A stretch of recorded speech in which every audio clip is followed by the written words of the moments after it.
Update करेंगे आपको भारतीय मीडिया पर पाकिस्तानी F-16 गिराने की खबर सफेद झूठ और फेक न्यूज निकली। सिक्योरिटी जराये के मुताबिक हेरोब ड्रोन हमलों की नाकामी के बाद भारत मजीद बौखलाहट का शिकार हो चुका है। नाकामी दर नाकामी ने भारत को मुकम्मल तौर पर मायूस और कंफ्यूज कर दिया है।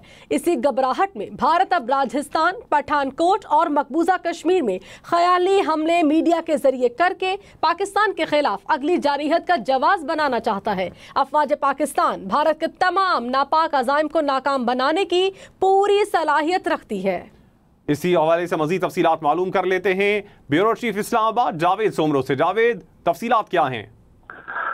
कमरान, बिल्कुल जैसा आपने कहा कि भारतीय मीडिया पर पाकिस्तानी F-16 तैयारा गिराने की खबर जो चल रही है वो सिक्योरिटी जराये की जानिब से बताया गया है कि वो सफेद झूठ और फेक न्यूज पर मबनी है। और ये सूरत हाल इस वजह से हुई है कि आज हीरो जो ड्रोन हमलों की नाकामी के बाद भारत जो है वो अमूमी तौर पर मजीद बौखलाहट का शिकार हो चुका है और अपनी नाकामी को भारत के अंदर छुपाने के लिए मुकम्मल तौर पर मायूस और कंफ्यूज हो चुका है। और इसी घबराहट में भारत अब राजस्थान, पठानकोट और मकबूजा कश्मीर में ख्याली हमले मीडिया के जरिए करके पाकिस्तान के खिलाफ अगली जारहियत का जवाब बनाना चाहता है।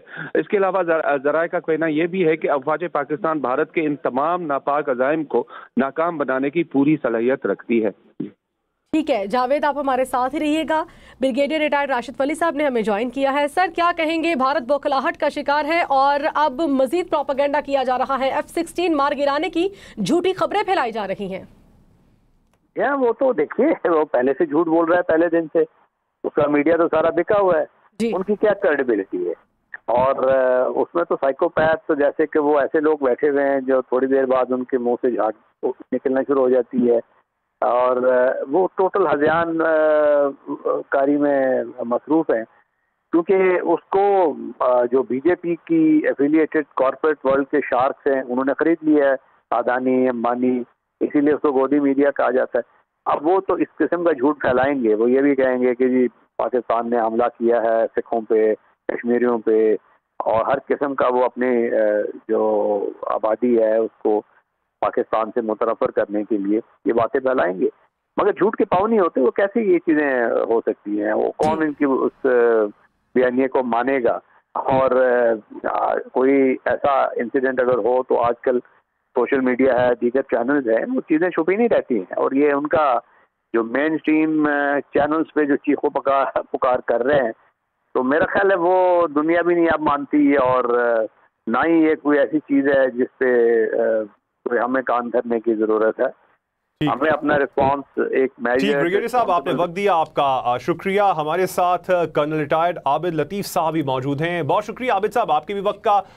आबिद साहब, अब भारतीय मीडिया जो है F-16 को गिराने की झूठी खबर चला रहा है। एक तो आपके इस हवाले से कमेंट्स चाहूंगा और दूसरा आपसे ये भी चाहूंगा कि आप समझते हैं कि ऐसी झूठी खबर चलाने का ताल्लुक उस हजीमत से है जो कि इससे पहले राफेल गिराने की सूरत में भारत को मिली है, और इसका जो इकरार है वो ना सिर्फ फ्रांस बल्कि US का मीडिया भी कर रहा है?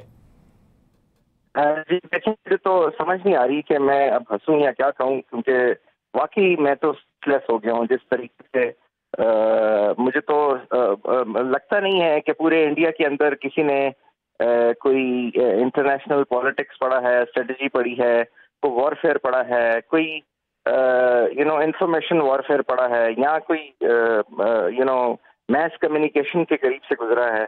मुझे तो मतलब हैरत हो रही है कि ये किस तरह की ये फेक न्यूज़ और CGI जनरेटेड और AI जनरेटेड इमेजेस, और वो लगता ये है कि वो इजराइल और पैलेस्टीन के कॉन्टेक्स्ट में जिस तरह से चीज़ें बनती थी वो उस तरह से वो अजीब सा एक बना के इन्होंने वो चला रहे हैं। और फिर अगर F-16 गिराया है तो मेरा ख्याल है हमें ये रिक्वेस्ट करनी चाहिए जनरल डायनामिक्स से कि वो जिस कंपनी ने ये बनाए हैं, जिनके जो उसके मैन्युफैक्चरर हैं, कि ये ज़रा आप ही जवाब दे दें। हमें जवाब देने की ज़रूरत नहीं है, वो इनको खुद ही देखिएगा 2-3 दिनों में जवाब दे देंगे कि सारा जो स्टॉक है, जो सारा ऑडिट है, उसके मुताबिक सारे F-16 पूरे हैं।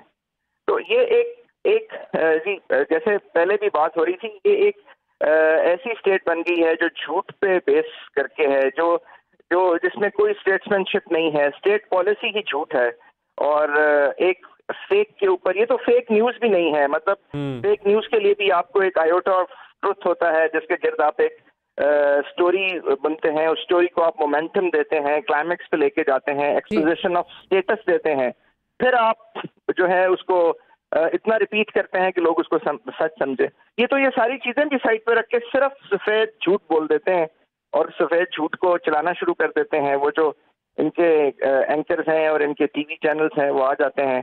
तो आई थिंक ये थोड़े अर्से के बाद खुद ही मजाक बन जाएगा, क्योंकि जो लोग समझते हैं इसको, जो इंटरनेशनल मीडिया है वो खुद ही इसको कर देगा। लेकिन हमें इसको बेसिकली ये एक हमारी इसका जो टारगेट ऑडियंस है, ये समझते हैं कि शायद इनकी इस न्यूज का टारगेट ऑडियंस अब पाकिस्तान में मौजूद है, लेकिन अल्हम्दुलिल्लाह इन न्यूज का जो ये फेक न्यूज बनाते हैं अब टारगेट ऑडियंस यहाँ पे मौजूद नहीं है। हमारे लोग माशाल्लाह बहुत समझदार हैं, और प्लस जिस तरीके से 8-10 दिनों के अंदर एक वॉरफेयर को लेके उनकी एक अवेयरनेस बढ़ी है, वो अब इस